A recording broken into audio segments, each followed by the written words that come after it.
Bonjour, bon après-midi, bonne soirée à toi qui m'écoute. Que la paix, la grâce de Dieu te soit multipliée par la connaissance de Dieu. Que le Seigneur te visite et qu'il fasse de toi un instrument puissant dans ta génération au nom de Jésus. Je suis content de te retrouver au travers de cette vidéo et je voudrais partager avec toi ce jour un texte tiré du livre de Jérémie, chapitre 29, verset 7. Il est écrit: Recherchez la prospérité de la ville où je vous ai déporté et priez l'Éternel en sa faveur, car de sa prospérité dépend la vôtre. Car de sa prospérité dépend la vôtre. À travers ce texte, je voulais t'inviter, aussi rapidement tel que ce texte nous le fait voir, à revoir encore tes motivations, ton désir, tes actions surtout, lorsque tu entreprends toute chose. Pourquoi est-ce que je dis cela? Parce que en analysant très souvent nos actions, nous nous rendons compte de combien nous sommes égoïstes dans notre façon de penser. Il nous arrive parfois de quitter d'un lieu à un autre, de quitter d'une entreprise à une autre, toujours dans le désir d'obtenir quelque chose que nous n'avons pas.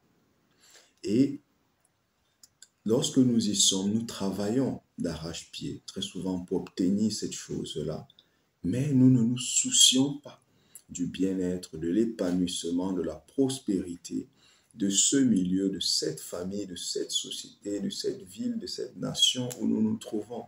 Bien que nous voulions qu'au travers d'elle, nous puissions bénéficier, nous puissions obtenir ce pourquoi nous sommes venus.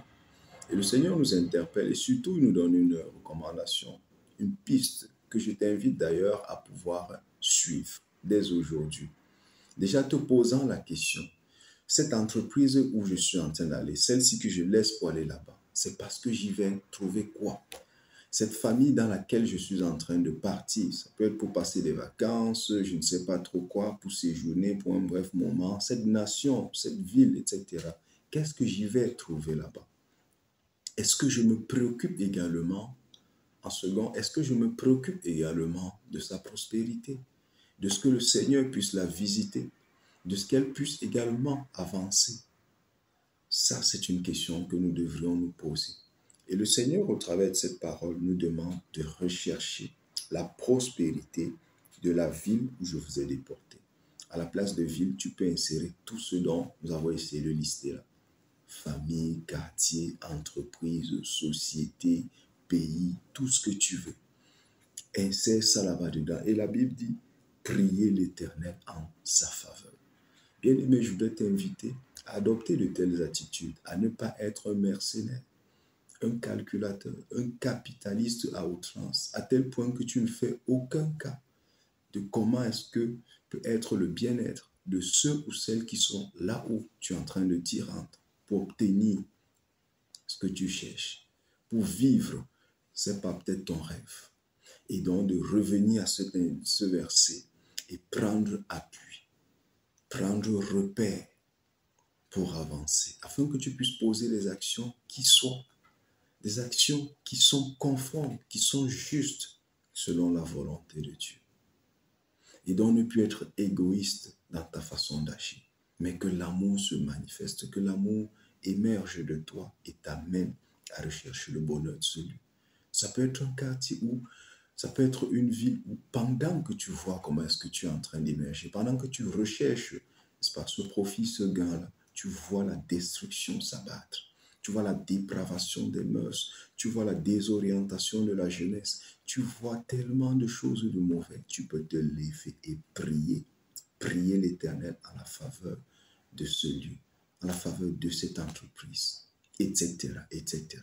Donc ceci était mon interpellation, ceci était mon exhortation, mon encouragement pour toi qui m'écoutes aujourd'hui, à te poser de bonnes questions et surtout à prendre de bonnes décisions par la suite, afin que tu ne sois pas quelqu'un de cupide, quelqu'un d'avare, quelqu'un d'égoïste, de centré sur lui-même et qui ne fait aucun cas de son environnement.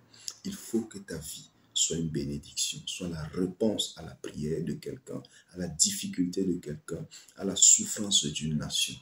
Au nom de Jésus, sois encouragé, réfléchis encore à ce que tu viens d'écouter et à ce texte de Jérémie 29, verset 7, et prends la décision qui est juste pour la gloire du nom de Jésus. Amen. Bien suivi cette vidéo. Merci de ton attention que tu as prêtée à cette merveilleuse vidéo que tu as suivie. Désormais, tu es informé de quelque chose de spirituel. Probablement, tu te sens un peu comme un poisson hors de la mer.